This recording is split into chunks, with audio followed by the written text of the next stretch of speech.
नमस्कार मित्रांनो, अमलवळी ब्लॉग्समध्ये तुमचे स्वागत आहे। आपण जात आहोत सातारा टू महाबळेश्वर। आपण बाईकवरच महाबळेश्वर जात आहोत सातारावरून।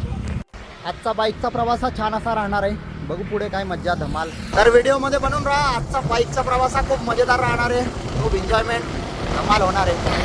आज आम्ही 4 मोटरसायकली घेऊन साताऱ्यावरून महाबळेश्वरला जातो। जवळपास 50 किलोमीटरचा प्रवास आहे हा। बघू आता महाबळेश्वरला जाऊन काय काय पॉईंट कव्हर होतात आता माहिती नाही आम्हाला। टाईम जास्त झालेला आहे कारण आम्ही थोडाफार सुरू जेवढे पॉईंट कव्हर करता येईल तेवढे पॉईंट कव्हर करून आम्ही तुम्हाला दाखवायचा प्रयत्न करू। आज बाईकचा प्रवास आहे, साताऱ्यावरून महाबळेश्वरला जायचा। खूप मजा येणार आहे, बघू तुम्ही काय होतं। खूप एक्साइटमेंट आहे बाईकवर जाण्याची।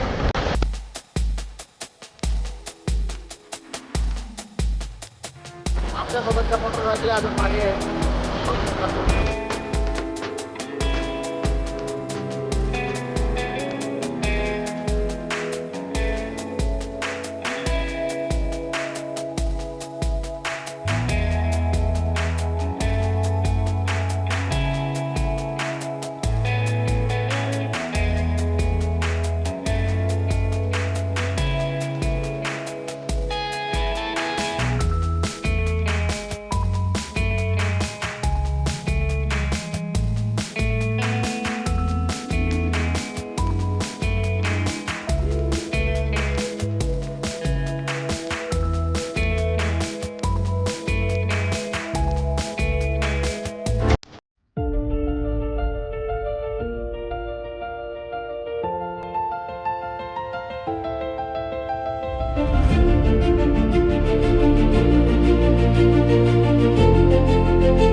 माझे व्हिडिओ आवडत असतील तर जास्तीत जास्त शेअर करा, लाईक करा, सबस्क्राईब देखील करा। धन्यवाद। तर जवळपास अजून 7-8 किलोमीटर आहे, पण इथूनच एवढी जबरदस्त थंड हवा अशी लागायला सुरुवात झाली। जबरदस्त थंड हवा लागत आहे आता। वेळ होऊन गेलेला आहे, 5 वाजून गेलेलं आहे।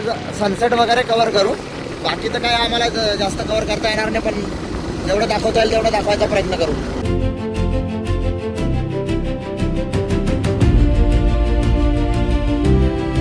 आलो आहे आता महाबळेश्वर मध्ये।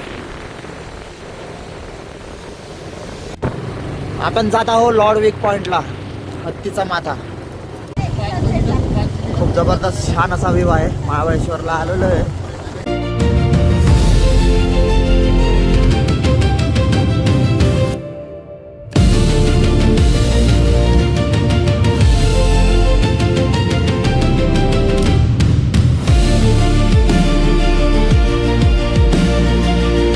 थंडी इतकी जबरदस्त लागत आहे ना, कारण काय आता महाराष्ट्राचे पहिले थंड हवेचं ठिकाण म्हटल्यावर थंडी तर राहणारच।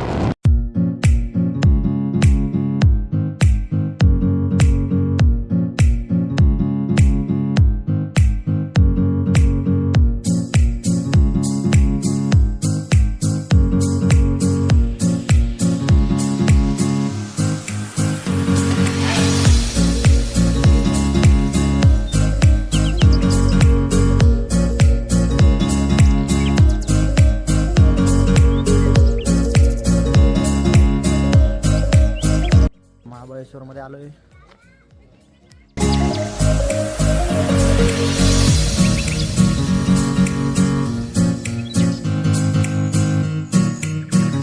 लॉर्डविक पॉइंट आणि एलिफंट हेड पॉइंट जाण्यासाठी इथे गाडी लावावं लागते आणि इथून पुढे असं पाय जावं लागतं। पुढे जवळपास 600-700 मीटर असं पाय जाऊन पॉइंट आहे।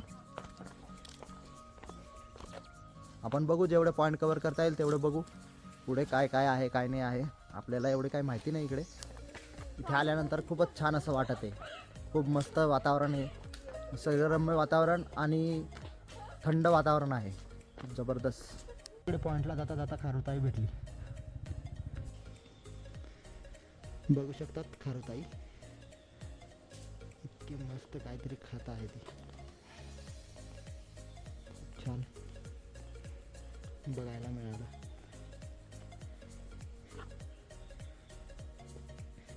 जबरदस्त असा व्ह्यू लॉर्डविक पॉइंटवरून, खतरनाक। आणि जो पुढे जो पॉइंट दिसत आहे हा मित्रांनो, हा जो पॉइंट आहे हा एलिफंट हेड म्हणून हा पॉइंट आहे। जबरदस्त असा पॉइंट, जबरदस्त असा व्ह्यू आहे इथून। लॉडविक पॉईंटवर आल्यानंतर जबरदस्त असा व्ह्यू बघायला मिळतो आपल्याला. खूप खतरनाक व्ह्यू आहे.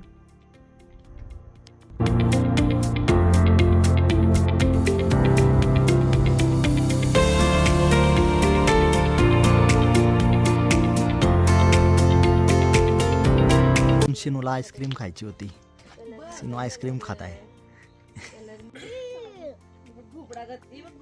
त्यानंतर असं काय बघायला भेटतं आपल्याला. इकडे आल्यानंतर खूप छान असं वाटतं. जावं असं वाटत नाही, पण आता जावं लागणार आहे. तर इकडे फक्त येऊन जास्त काय पॉईंट कवर करता आले नाही. आता इकडे 1-2 पॉईंट कवर करू आणि जाऊ पुन्हा. कारण इकडे आल्यानंतर आता इथे खूप टाईम लागणार असतो आणि तेवढा टाईम आपल्याकडे आहे नाही. तेवढा टाईम पुरेसा नाही. महाबळेश्वरला कमीत कमी 2 दिवस पूर्ण पॉईंट कवर करण्यासाठी लागतात आणि आपल्याकडे काय संध्याकाळची वेळ होती, आलेलो फक्त सनसेट पॉईंट वगैरे एवढं बघून घेऊ आणि जाऊ असं म्हणून फक्त महाबळेश्वरला व्हिजिट करून घेऊ या हिशोबाने आलो होतो. इकडे फक्त जस्ट महाबळेश्वरमध्ये देखील आलो तरी इथं खूप छान वाटतं. 6 वाजून गेले आणि काय आता जास्त बघता येणार नाही, पण तरी पण आम्ही जेवढं काय कवर करता येईल तेवढं प्रयत्न करतो. आम्ही इकडून वेण्णा लेकला जात आहोत. इकडे बोटिंग करण्यासाठी आणि हॉर्स रायडिंगसाठी पण खूप छान आहे. मॅप्रोला पण व्हिजिट करणार आहोत. बघू आता तिथे व्हिजिट करायला मिळतं का नाही, मग बघू. वेण्णा लेक जवळ आल्यानंतर असा काही व्ह्यू बघायला मिळतो आपल्याला. तर आता वेण्णा लेकला पोहोचलो आहे. ते बोटिंग वगैरे करायला पण आहे, बघू शकतात. मस्त असं छान व्ह्यू आहे इथे वेण्णा लेकचा. पुढे काय आता जास्त काय पॉईंट कवर करता येणार नाही, तरी बघू कारण उशीर होऊन गेलेला आहे. बोटिंग करायला मिळते का नाही मिळत.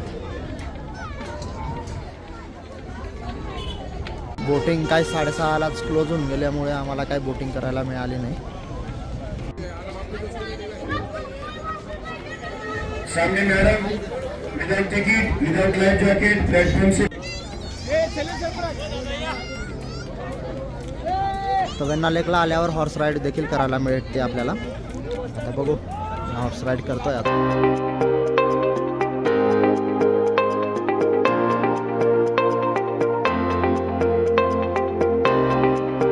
मजा आली रायडिंग करून, हॉर्स रायडिंग.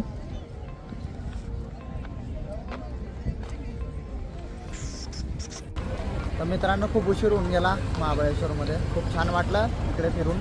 हॉर्स रायडिंग पण झाली आणि वेण्णा लेकला जर काय बोटिंग करायला मिळाली नाही, पण महाबळेश्वरला येऊन खूप छान वाटलं. तर नेक्स्ट टाईम पुन्हा येऊ तर बाकी पॉईंट कवर करू. धन्यवाद.